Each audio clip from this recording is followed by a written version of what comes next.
Morgan, we started. Are you starting the show? Oh, wait, no. Oh, sorry. He just brought us in. Yeah. Oh, my God. What were you going to say? Go ahead and say it now. No, you got to say it now. I thought you wanted to roll into it, so I was going to keep going. Hold on. All right. This is Nothing But Anarchy. We're just having a conversation. This is all I want to say about that, but I do want it to be said on record because I want to be able to look back on this moment. I believe that 10 years from now, or even 7 or 5, Morgan will still be an extremely kind person and a fun hang.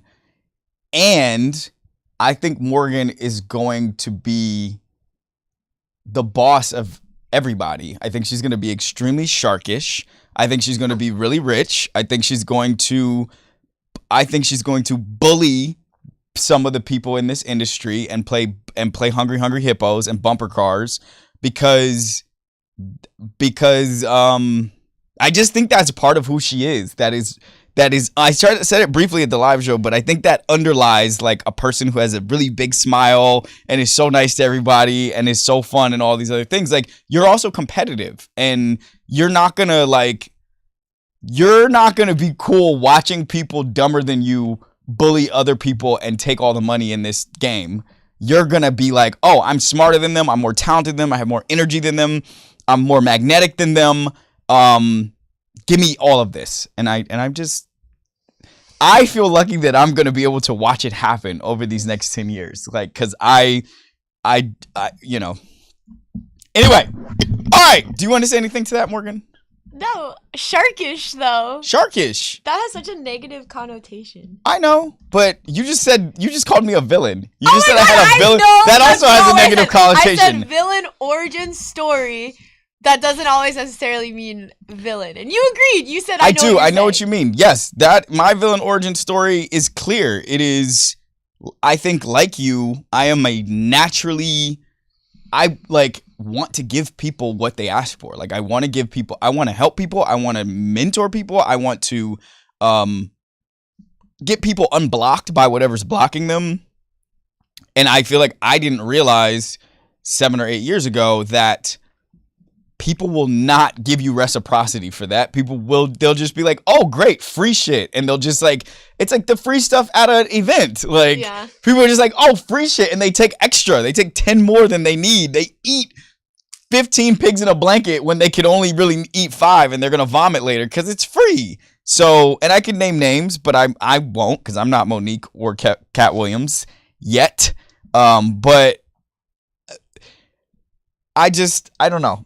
Every moment of this. So we're gonna talk about the live show. Let's talk about the live show real quick because this dovetails with the fun of all of this. Like, I know some people really love money. I know some people really love or are obsessed with the internet. I know some people really love the sound of their own voice. I have tastes for all of those things. But the fun of this really is the human being part of it for me. I felt I was nervous for like the first 6 minutes of my spieling on that day, but I never for a moment felt nervous about the execution. And I meant to say this in the room, but I feel like even if I had, you would have just been like, move it along, Chad. But like, that's because of you, because I knew that you had it. I knew you had my back. I knew you had everything. Any balls that were dropped, I didn't even get to know about them because you picked them up and fixed it. I still don't know about them. If any happened, if any occurred, I knew I would be safe to do my part. And then I knew I could do my part because I had that safety. The people part. I felt so happy that Tia, our DJ from our live show, was with us because she brings a different element. I think she makes it feel, in a way, she makes it feel like New York. Like, I think first of all, like, this is not a show. Tia is noticeable, okay? She's like 6 feet tall. She's a model. She has a big afro. And like, she's a DJ. So there's a level of noticeability and power she has over a room that I think also adds to the element. The room itself, we're talking about the DC live show, which was at Shanklin Hall. The room itself, and this is so cool because I haven't gotten to experience this. The launch party was a different thing. It was a party. Mm. I now understand something that I haven't really felt probably since college, maybe when we probated, or like basketball in high school. But I don't think I forgot just as much as I got out of touch with how much the audience in a live venue is a part of the show. Yeah. Which included people, kind of in agreement to things that really meant something to them. Yeah. People laughing at certain moments, people not laughing at certain moments. One of my friends was in there kind of heckling me, like basically heckling, and he himself is a stand-up comic, and that added an element because it almost, I didn't notice him so much as my boys told me about it later, but like that is probably good practice. One day there will be a real heckler somewhere that I'm doing this show. Someone who really doesn't feel what we talk about in this show. And I found it so energizing for me. I was standing on a couch for most of the night. I found it so energizing for me as the storyteller, as the conductor of the room, that I probably went about 25% spicier than usual and more revealing than usual. Yeah. And that's because of the intimacy of the setting. And also I was looking out to a crowd of, including staff, probably 60-ish people in a relatively small venue who, listen, with every single one of my people at some point or another, this is just the kind of person that I am. Maybe this is normal. At one point or another, me and almost everybody else in that room have yelled in each other's faces. Okay, not you. And that will probably, maybe that will happen one day. I think it will happen as you take your more sharkish arc. And you're just like, I think your point of view is very, very, very strong. But I think as you like just become more monstrously Morgan, like the Morgan monster, I think you're going to just start being like, no, like that. It's going to be like that. And then maybe we'll do this, or maybe I'll just be like, damn, Morgan said do it like that. So I'll just do it like that. But these are the people who I have. There were so many people in that room. There were obviously strangers in the room. There were fans of the show in the room. There were Morgan fans in the room. There were people that I don't know, but there were a lot of people in that room who I've known since 6, 7, 8, 15, 16, 21, 22. These are the people who I have formed myself around. We have found a shorthand, and we have different points of view and different perspectives, but we share some values. We share something that matters. Morgan, stop doing that. And thank you. Morgan was playing with her Dunkin' Donuts cup, and it was making a noise. Stop doing that, please. Oh, I told the audience to shut up so many times in the room. That was really fun. I really enjoyed that part. I think we're going to keep that in the show. What am I trying to say? Here's what I'm trying to say, and then I'm going to move on, because this is not the opening segment, so bear with me. It felt so different than being in a room full of people in this industry, to me. It felt like a room full of people that have real lives, real values, real families, real relationships, real problems, who don't live their lives in the egosphere entirely, who don't live their lives entirely checking who's Googled them in the last 20 minutes, or how much money their company made in the last 20 minutes, or how many clicks they got on their last post. It was like, I see why people tour, because you get away from like, what do people think about me on the internet, and you see and feel what are they getting out of what you're giving them in real life. And every face that I saw, including my parents, which was a Big thing for me. It was a big hurdle to clear here. They were nodding along. They were mm-hmming. Okay? They were laughing about how embarrassingly gross this industry is. And that's a far departure from what I get from people in my industry, for the most part, around how I use my voice, which is a whole lot of be careful. A whole lot of, ooh, like, are you sure you want to say that like that? A whole lot of fear. Like, that is what entertainment, Hollywood, the internet, like, fear is that's the trading language. Like, fear is the commodity, and that's how things move around. People use fear to make you stay in line, do your job as it serves them, pay your commission. They make you afraid of the boogeyman. They make you afraid that there's somebody out there that's going to crush your thing if you don't do it exactly how they want it. And it was so good for me to get to go see real people that I actually care about who are not scared for me. They're excited for me. They're like, go, do it, say it. I asked some people after the show, I was like, hey, at some point, me and Morgan are going to have a conversation about what should I cut out of this thing before we put it on Patreon or wherever it's going.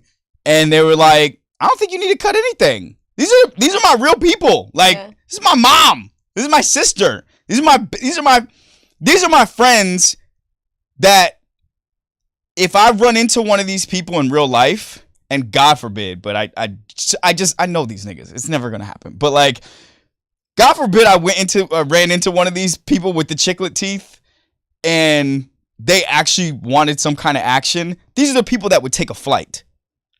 And they're the ones saying, I think you're good. Say it. Do it.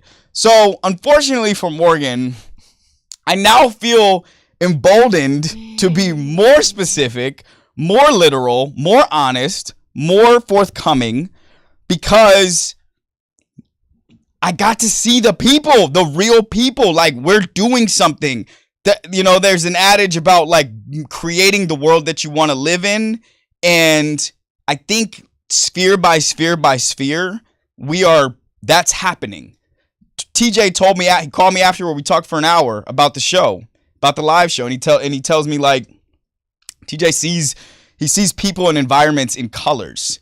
And he said that, you know, we talked about the color of the room being very golden. Everybody in that room feeling, I mean, for one, the lights were gold, but like also people in the room felt full. Like they felt safe. They were able to be seen. We saw Louise came out from college. She looked amazing. She was in an amazing form of herself. Her energy was fantastic. Dorian, Hassan, Theo, Ashiel, Brandon, David Atkinson. Like, there were people in the room who felt full. Leon came from Los Angeles. So, I don't know. I just want more of this. I want to make more of this. I'm out now. I mean, the cat's out of the bag. I'm talking about it in public. I'm talking about it on phone calls. I'm looking for somebody to come in as a backer with money to partner here to help pay for all this so that we can grow it, so that we can pay it, so we can actually pay a team, so that the marketing budget doesn't come out of my piggy bank. We're doing something here. So we're going to keep doing it. All right. Who cares? Shut up. What's the password for this thing? It's on the thing. It's on the thing. Oh, yeah. I'm not going to say it into the mic. Wait, just in case. Uh-oh. Pad. Huh? Well, Josh, why don't we play some music? All right. I'll get this thing open. Real quick.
All right, welcome back to Nothing But Anarchy. I am dressed in this color because the only other shirt that I have with this color scheme, it has a bunch of broken hearts on it, and this is like a Valentine's Day episode, and I didn't want to have that kind of vibe for Valentine's Day.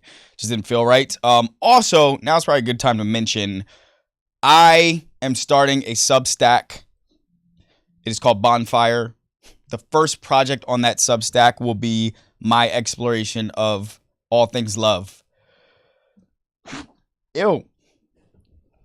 Ew, that was so gross. You didn't see it. Morgan didn't see it. Okay. I'll be quick about this because I'm going to dovetail this right into, you guessed it, Taylor Swift and Travis Kelce, and then we're going to talk about the Super Bowl. But this is a project that is an exploration of all things love. It is going to be a very community-based and led project, which means as people migrate into this Substack, into this short form or shorthand dialogue with me around love, I'm going to be doing explorations in my own life, in Q&As, in interviews, in pop culture, in stories that come up around love. And I'm going to be using this Substack as a place to have a circle of people who are talking about having this conversation together, with me as sort of the conduit. And you can go to the link in my bio right now if you want to sign up for the email list for it, but it will literally be live tonight. It technically launches tomorrow, but you'll be able to go subscribe to it tonight if you want to do that. I put up a question yesterday that said something like, ask me a question about love. And I got like I have like 30 questions in that question box right now. The most that I have probably gotten for anything that I've put on Instagram ask me questions. Valentine's Day. I want to speak to, I think this is a large group of people. Valentine's Day can be pretty rough, even if you are in a relationship. Holidays are rough, often for people. And I think it's because they mark these moments in time throughout a year where you are almost being led or forced to take stock of yourself. And I think, comparison is the thief of joy is the thing. I think on these holidays, they encourage us to weigh ourselves against whatever it is that we're supposed to be, wherever we're supposed to be. On Valentine's Day, you're supposed to be in love, which is not the case for almost everybody who is in or out of a relationship. On Valentine's Day, you're supposed to want to be around the person you're in love with, which is unusual. On Valentine's Day, you are supposed to spend money, which a lot of people don't have. That's what the marketing tells you. That's what the stories tell you. That's what the movies have told us. That's what we tell each other. That's what your fucking annoying ass Instagram photos tell us.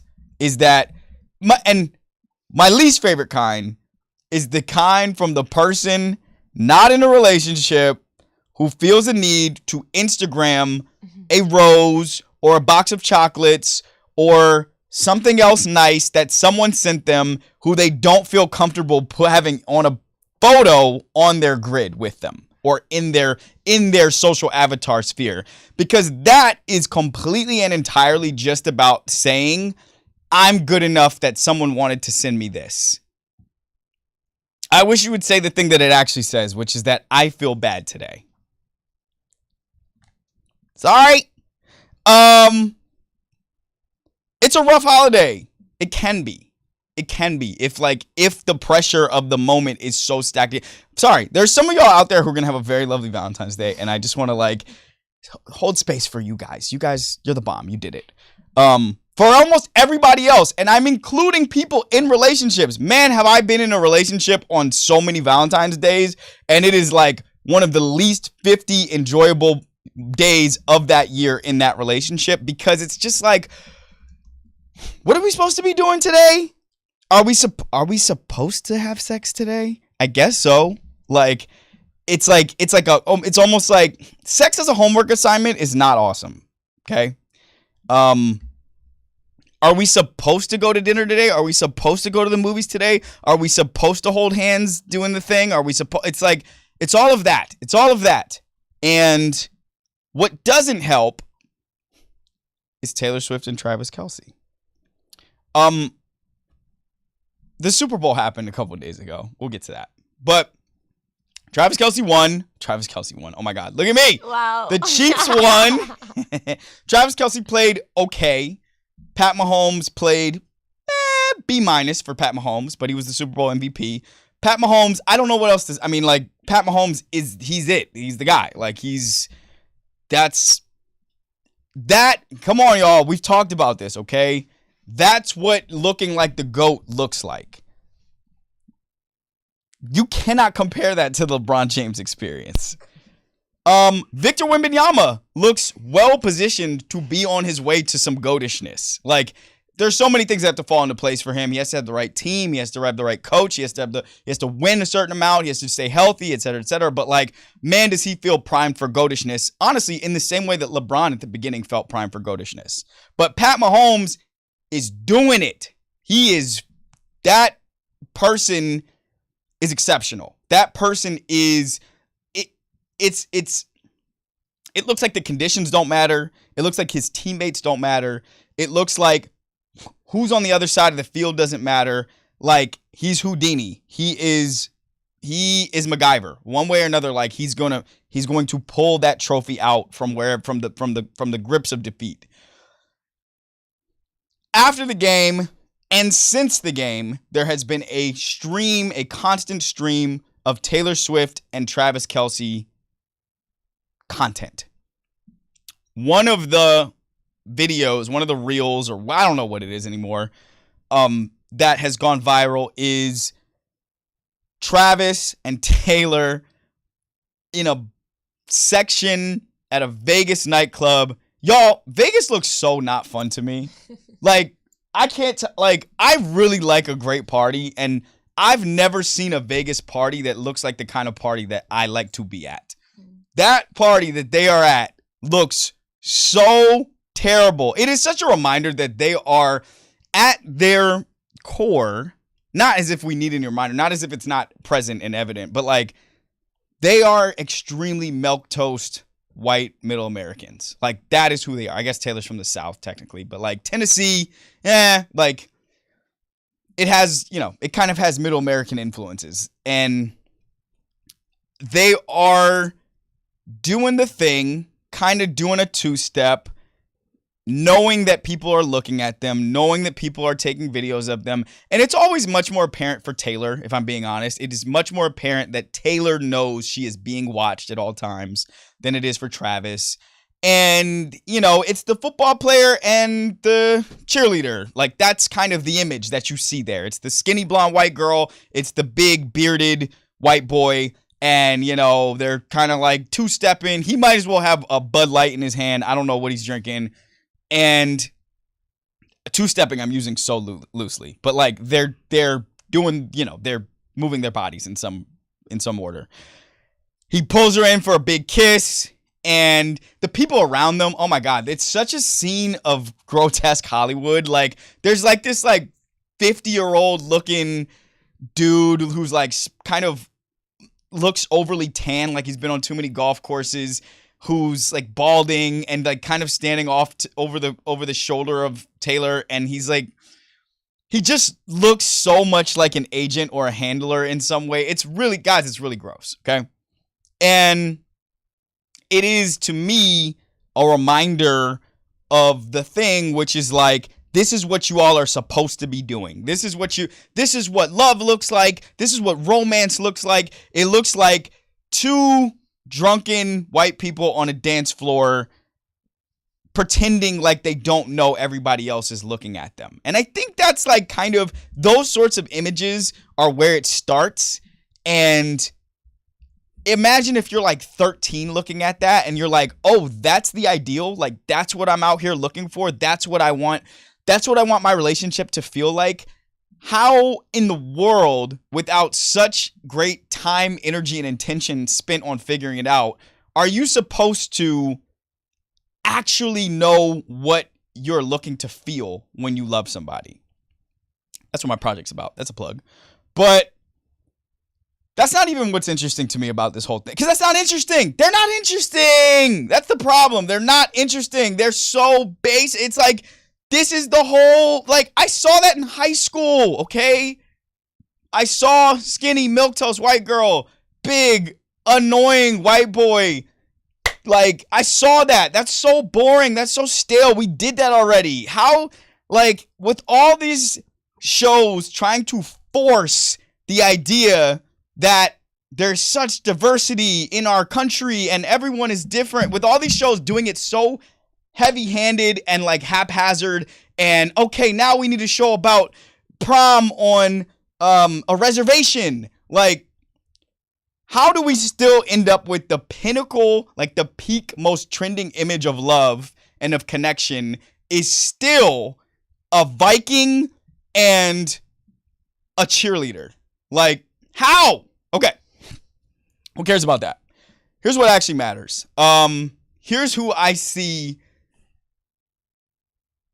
and actually feel a little bit sad for. I wonder if you all will be surprised by this. If you watch that video long enough, it pans over to Jason Kelce, which is Travis's older, fat brother. He has on a superhero costume. And he is dancing, and he is so dancing. I got to keep putting these in quotes. He's in the DJ booth. He's standing there amongst all the Vegas bros. Vegas looks so not fun, y'all. And he is like kind of like drunkenly just like bopping around. There's another video where you see Taylor and Travis, and there's all these click, click, click, click, click, click. And, you know, Travis, I will give to him that he is, I think he's a fairly good looking dude. Like he's like kind of like big and broad shouldered, and he's nimble, and like, I think he has like nice looking eyes and whatever. Taylor is Taylor. Like, I don't need to even weigh in because you all have decided she is like peak white girl attractive or something like that. You all, not nobody in this room, and probably not anybody out there. But they walk in surrounded by handlers and cameras, and behind them again comes drunken, sloppy Jason Kelce, who has made so many headlines and so many clicks and so many views of him just being drunken, crazy, over the top, outrageous brother to Travis during Travis's ascension from like, Travis now transcends football. It's never going to be about football again for Travis Kelce. Football is now the second thing that will be on Travis Kelce's Wikipedia page. It just doesn't matter. And good for him. I mean, truly, like literally, this is good for him because football is almost over for him. He's going to be out of the league soon. But what I saw, I'm sorry, I don't know why I'm so gross today, Morgan. I'm sorry. Maybe I need tissue. You know what? I'm going to do something really nasty off camera. I swallowed it. I don't care. I swallowed it. So, what I see, and this is a particularly shitty place to be, and I have been in this place, and it's so ass. Jason Kelce is now third wheel to a glamour couple. Have you guys ever been in that position before? Have you guys ever been the third wheel, like sort of like the bestie to a couple that you see is starting to like go off into the sunset, and you're trying to hold on to your connection to one of the people in that couple because they matter to you? Have you ever been in that position? Obviously not to this degree. I feel like yes, but I'm trying to like think of like couples, friends that I've had that have like been like the it. It's a very difficult position to be in, and I will explain why. Especially if you are also someone who wants love, and like who wants your own sort of measure of notoriety, or like who wants to be known for something yourself, who believes yourself to be someone interesting. I see in Jason Kelce, and I don't think I'm projecting, I think it's really there. I see him, he's chasing it. He's like, my brother, who was always better looking, who was always cooler, who a couple of those black kids at our high school, let's say the N-word a few times. I'm speculating. who can do the dance moves, who always had the pretty girls. You know, I bet Jason Kelce was so much happier when his brother was dating black women because he was like, phew, I don't even want one of them. Now he's fucking dating Taylor Swift, who I imagine is probably his princess queen. The most unattainable to him.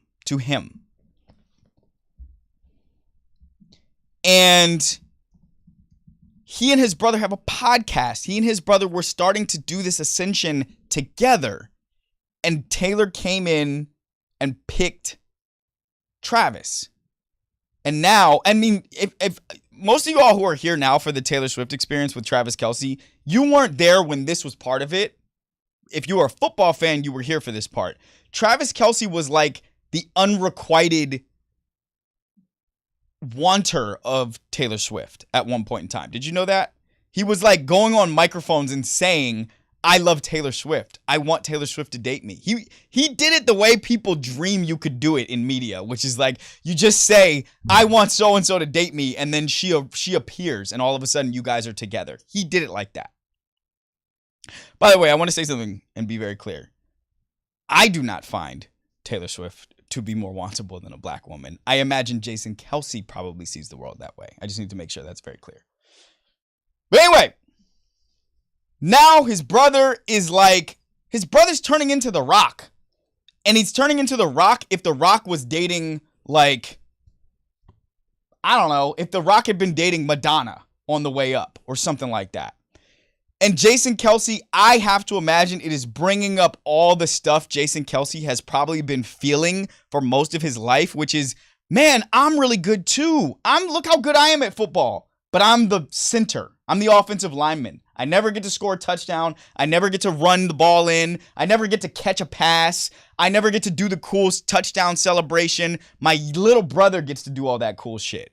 Like, as much as, yes, I'm a millionaire and I have a voice and Philadelphia fans love me, but like, and I'm telling y'all because, you know, I know famous people, they be acting the same as they were acting when they were kids. The same stuff makes them mad. The same stuff makes them hurt. The same stuff comes up in them. That's why they chase it so hard.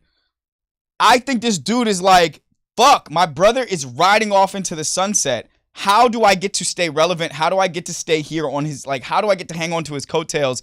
And I think he's reaching back into a bag that is very uncomfortable and very dehumanizing to yourself, which is, I'm just going to make a fool of myself so people can see me, so people don't forget that I'm here. If I just go throw on a suit or a tux like Travis or a black outfit or whatever, and I just walk behind them and I'm, you know, I've had 4 beers instead of 27, like, who's going to even notice me? Who's going to even pay attention to me? So I'm going to put on this dumbass outfit and I'm going to be an idiot.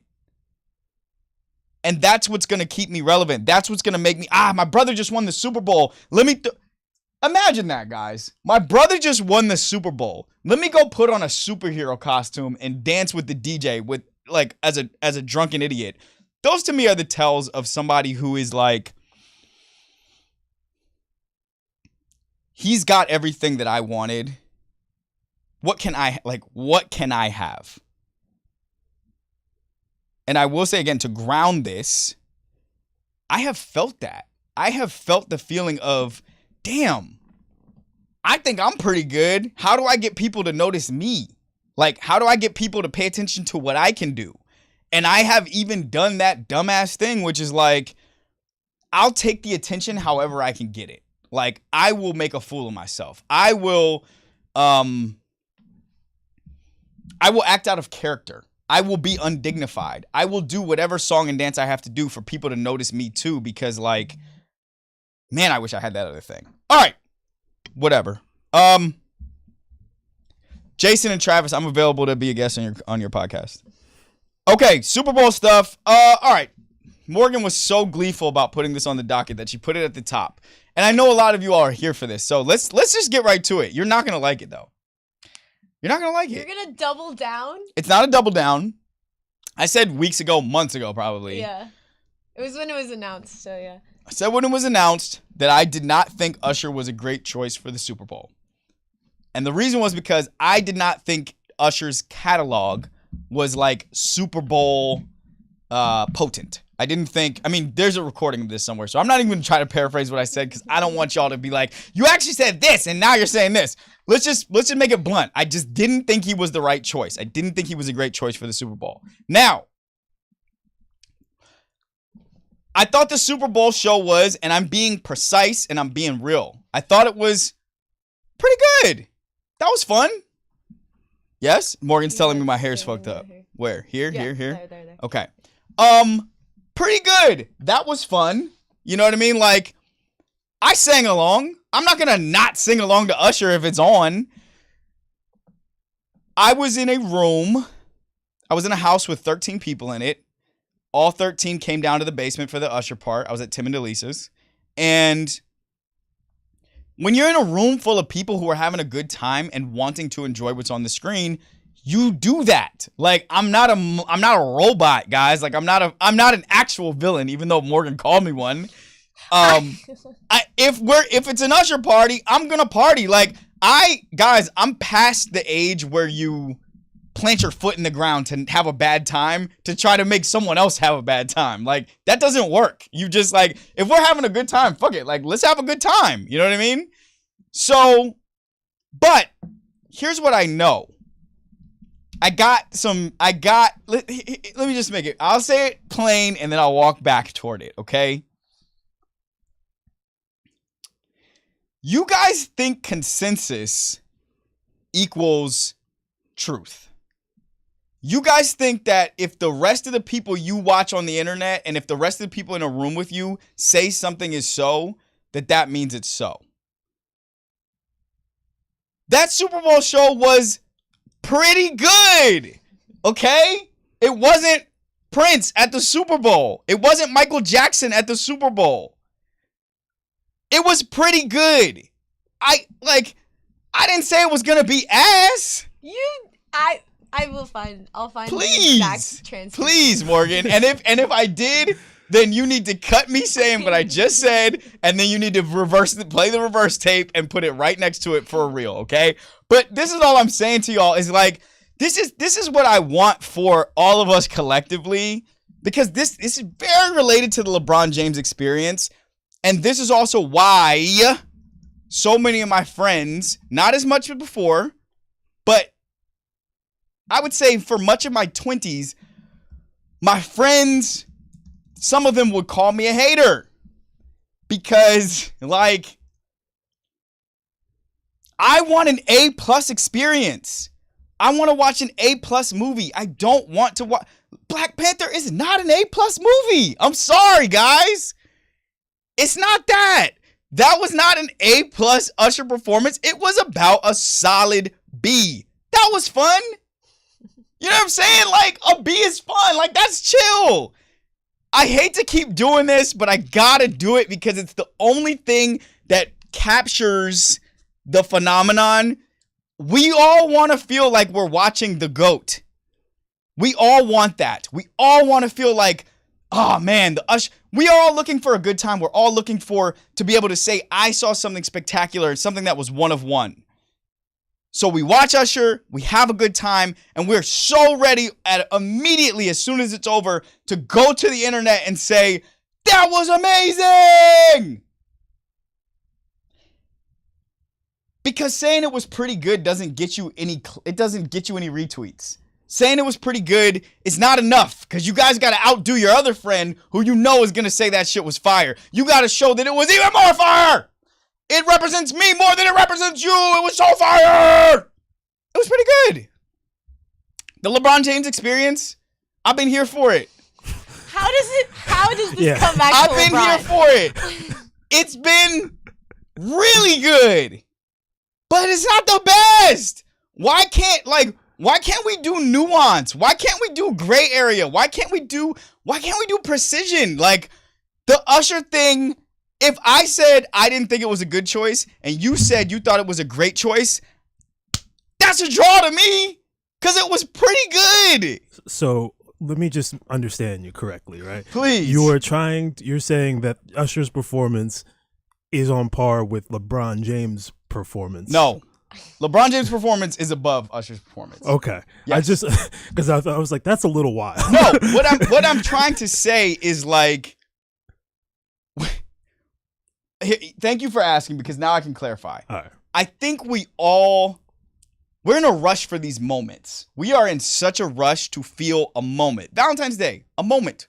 We want to feel like the thing that I thought was going to be dope. We also all want to be validated on the thing we thought was going to be dope. I was down for LeBron from the beginning. Now he's the GOAT. Like, no, it's cool to be like, I thought he was going to be the best. He's the second best.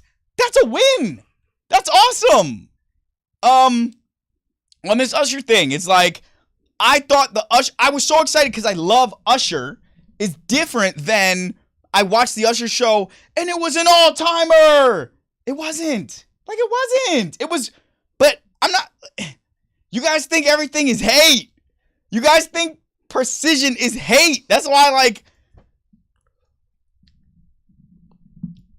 honesty is always so flooring to people because what you're used to getting is hyperbole. What you're used to getting is like people saying what they think they're supposed to say. Who among us is now ready to go and say that performance was not great? And I don't mean myself. I just mean someone else who can say exactly what it was. Because everybody is in such a rush to say, that's the dopest shit ever. That's the dopest. No, Pat Mahomes, that's the dopest shit ever. That's the dopest shit ever. Usher was pretty good. Good job, Usher. Shit. Was All it right. a Brock Purdy performance? Brock was whatever. He was pretty good. That's what I'm saying. I don't want to compare Usher to Brock Purdy. That doesn't feel right. I'll say like Usher was like, okay, you know the dude on the Niners, I think it was Jawan Jennings, who threw a touchdown, caught a touchdown. It was like, that was a good showing, Jawan. I didn't know you could do that. That was Usher. Okay. That was Usher. Okay. That was pretty good. God damn. Y'all are just so rabid. You're just so thirsty. Okay. All right. Also needs to be noted. This was just a hilarious tweet that I just liked. I don't even know if I have anything to say about it. It was a tweet. It says, you think God ever gonna give Alicia Keys her voice back? I know he took it because she stole that lady husband, but damn, that was like 50 years ago. That was someone who tweeted that a year ago who retweeted herself to just bring it back up to the top. I think voices can just go shot. I mean, like I think you can strain your vocal cords, and that's actually a reminder that like straining, it's not good. It's just not good. Like white people will make you strain, man. That's all I want to say. Okay. After this, me and Morgan are going to do. Oh shit! I can't forget what I had to say. Here it is. I think this is the real. Okay. All right. Whites.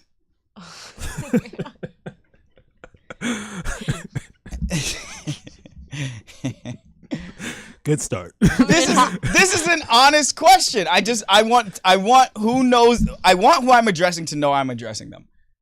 White folks. Real question, man. I am not. I think I am learning how to tread a fine line here, which is to delve into topics that are worthwhile, where there's actual substance and meaning. Where there's actual substance and meaning. I'm gonna get all this out clear because it needs to be a real. Without pandering for dirt. That's not what I'm looking for here. I keep having that lady who I wish I didn't read her comment. I keep having this lady who was like, I followed this guy because he was one of my favorite creators. Now he's just looking for mess. And I'm not looking for mess. I'm looking for precision because I really want an answer to this. Morgan, you know where I'm going with this? No. Okay. This is a real question, whites. Do you prefer mixed race people, specifically biracial black people, over non-biracial black people? I think is probably the best way to put that. Do you? And I ask because, well, here's where the question came from. I go on Twitter from time to time to check what's trending so we can know what's being talked about in the public sphere. Cetaphil is trending. And I'm like, Cetaphil? Like, why is there a lotion brand trending right now? It's because there was a Super Bowl commercial for Cetaphil where a white dad, football fan wearing a jersey, is bopping around the house, watching football, doing football stuff, while his daughter, who is a biracial black girl, is living in her own world with her headphones, with her phone, just like as I think parents and children are right now. They're separated because he lives in his world where his stuff is that he likes, and she lives in her world where her stuff is that she likes. And what brings them together, and I'm moving quickly through the commercial because it's really not the point. What brings them together, even though they don't say her name because they couldn't probably afford her for the commercial, is that Taylor Swift is now in the football sphere. So she's brought these two worlds together. So now these two can lay on the couch together. She puts her phone down and they watch football together. I think there's something else to be dissected in that commercial, which is like, why does that little girl have to come into his world for them to bond? Like, why, if Taylor Swift has to bring your daughter into your world, how much do you actually even want your daughter there? That's like something for the father to talk to his therapist about. It's also a Super Bowl commercial. Super what? It was also a Super Bowl commercial. I know. I mean, understood, but it was trending for a reason, which is because I think it resonated with people, and I want to understand. There's something that I want to understand. It is commonly accepted right now for guys to make it a big thing that they connect with their daughters. And I just want to know, like, why is it so hard for y'all to connect with your daughters? And I don't have a daughter, so I got no suggestions for you, but I'm just saying, why do you have to have your daughter watch football to connect with her? But that's not the point. Here's the point. I'm not the first to make this point, but let me say it out loud. In the advertising space, it feels like we are giving a lot of play to the mixed race family, the biracial children of a black parent and a white parent, specifically that sort of biracial family, mixed race family, because I don't want to act like that's the only way that a family can be mixed racially. This is not new. This is commonly discussed, mostly in like our more in easier and safer rooms among black folks. Not to say that the conversation is always had safely, but it's in safe rooms that it happens, where we talk about, like, specifically white folks. Do y'all just like mix people better? Like Barack Obama, like Pat Mahomes, Drake, Mariah Carey. Please throw out some other highly favored mixed folks. Now, why I'm asking is specifically because this is taken to advertising, and my head is in advertising. I'm watching and paying attention to just what a methodology and a science there is that goes into advertising. These decisions are not made haphazardly. They're not made even necessarily artistically. These decisions about casting for commercials, specifically for spots that are going to be as expensive as Super Bowl spots, these decisions are made scientifically, researched, empirically. These people don't want to get this wrong. And this was the most watched Super Bowl. This was the most watched telecast. This is the most watched telecast of all time. 123.4 million people watched the Super Bowl. I looked it up. There's only 12 countries in the world that have that many people in them. 12 out of 195 countries. So when someone decides, we're going to give this white guy in this commercial, this actor, a daughter who is a biracial black girl, that is a decision made on purpose. And I want to understand, what is it trying to say, or what is it trying to appeal to in this this is the size of Japan. 120 million people, that's how big Japan is.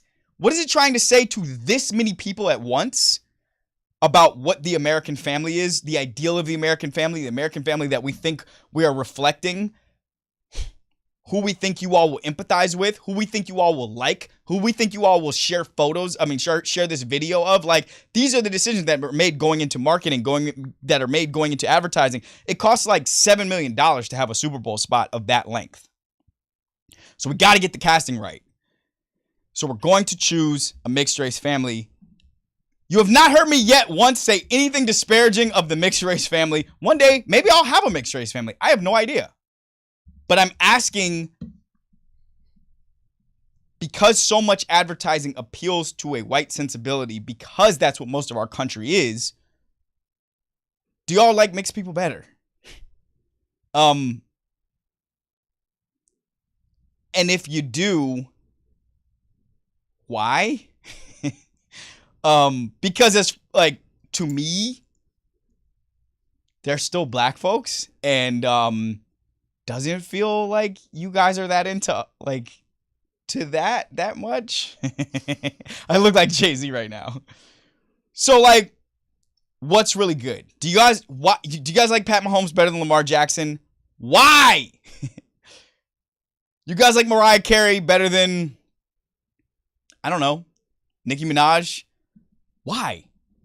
Do you guys like Drake better than Kendrick? So do I. But why?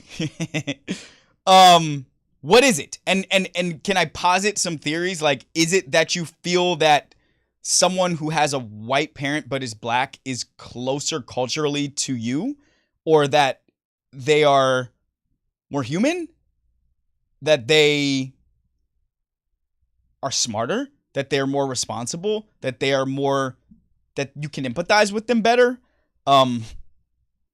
If it is the case, and I'm do you guys believe me that I'm dead ass? I actually really want to understand, because if it's so, can you help me understand it? Because from where I stand,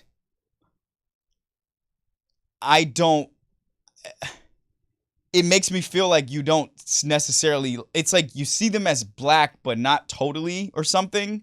And I just don't get it. It's a person. It's not like one of those like cookies that's like, half brownie, half chocolate chip cookie. Like, it's a person. So it's all the way black in there. All right. The real is in there somewhere. But now, like, let's talk about it.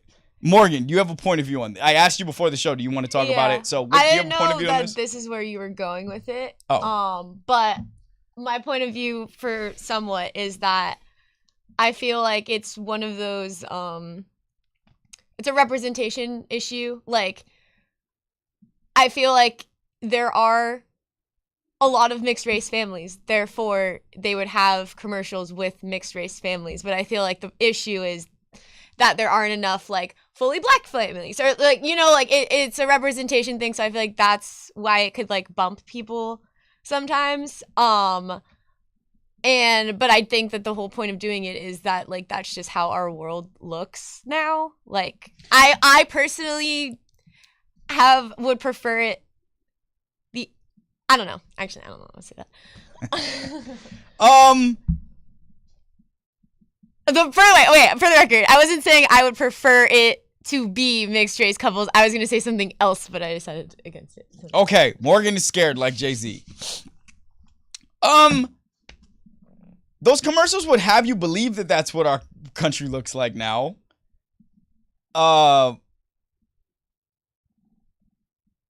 I'll have to look, but I don't think data would support that.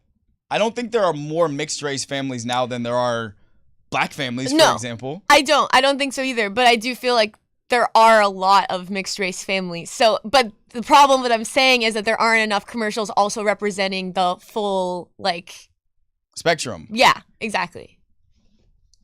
I would take it a step further than that, which is that it feels, and this is why I need data to support it. I need McKinsey or somebody else do a study, tell me how many commercials actually represent this. But I know for certain we're talking about it. So more people than just me are noticing this. It feels like an ideal is being presented. And that ideal is a family that has a white parent, a black parent, and mixed race children. because that's what marketing does. It's supposed to both be reflective of us, but also be aspirational for us. And I genuinely, I'm curious. I'm sure someone out there thinks they know the answer, so fuck with me. Tell me something. Why? Why is that? Why are we presenting that as an ideal? Who does it serve? Does it truly serve the advertiser? I know I got 3 minutes left. Does it truly serve the product or the company that is using this form of marketing, form of advertising? I know everybody's got their theories. Not actually looking for theories right at this moment. Does someone have something that is data supported that can tell me how are these commercials performing? How are these advertisements performing? Is there a reason why I see more and more and more of this? Because I'm an advertiser. And if it's the case, I will put mixed race children. Oh, Morgan says don't do it. Okay, don't do it. Well, why not, Morgan? I got shit to sell. If they want mixed race babies, I will find them. I'm just kidding.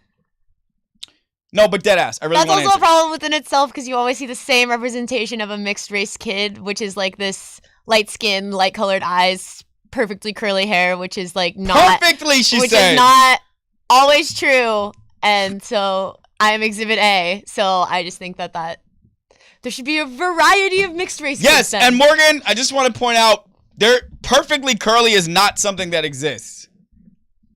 Curly is whatever it is. It's not perfect. It's not imperfect. It's just hair. Feel me? Hello?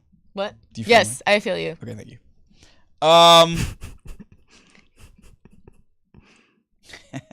Well done, Morgan. Okay. Morgan's scared. I'm not scared. I really like this one. Can you just make sure at the top of that shit, we're going to be out here in 4 minutes. Can you just make sure at the top of that shit it says whites? I have a question. I just need and please at the top, make the question so blunt. Do you all like mixed black people better than non-mixed black people? Because the advertising is telling me that's what someone is saying is the American ideal for a family.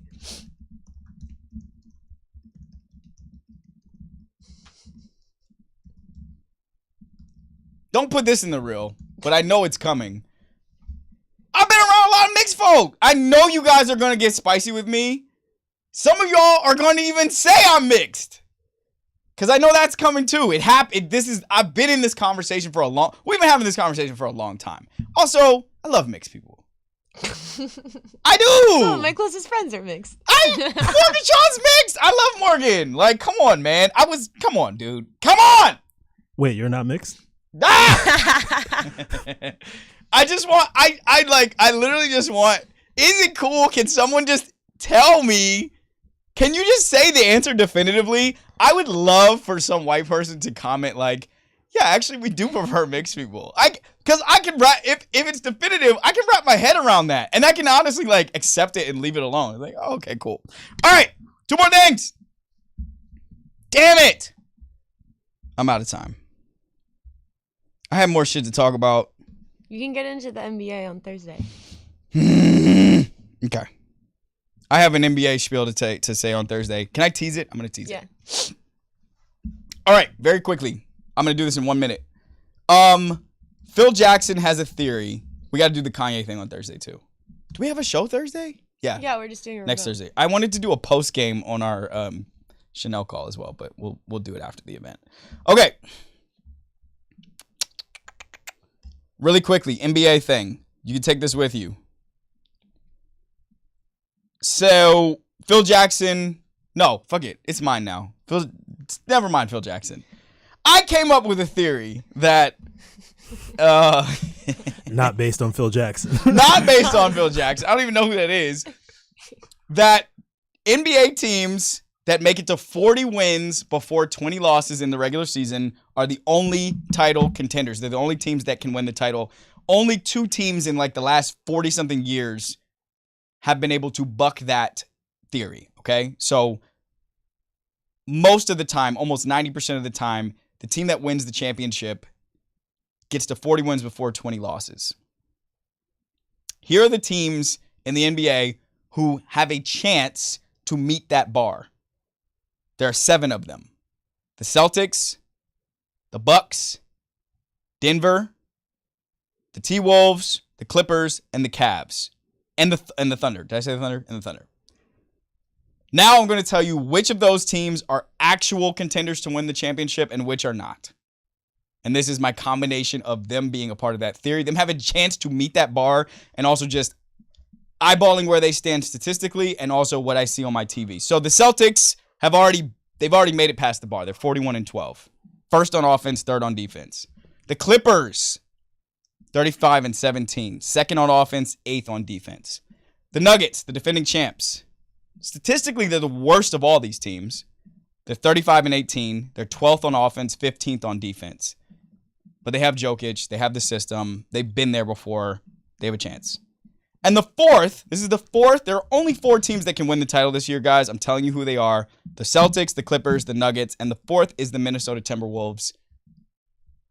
They're 37-16. They're 16th on offense, but they're number 1 on defense. I've seen them play in person this year. It is very difficult to score against them because of Rudy Gobert, and because of Jaden McDaniels, and because of Anthony Edwards, and honestly because of Karl Anthony Towns. He's 7 feet, and he's very agile. I would add to that, for the T-Wolves, they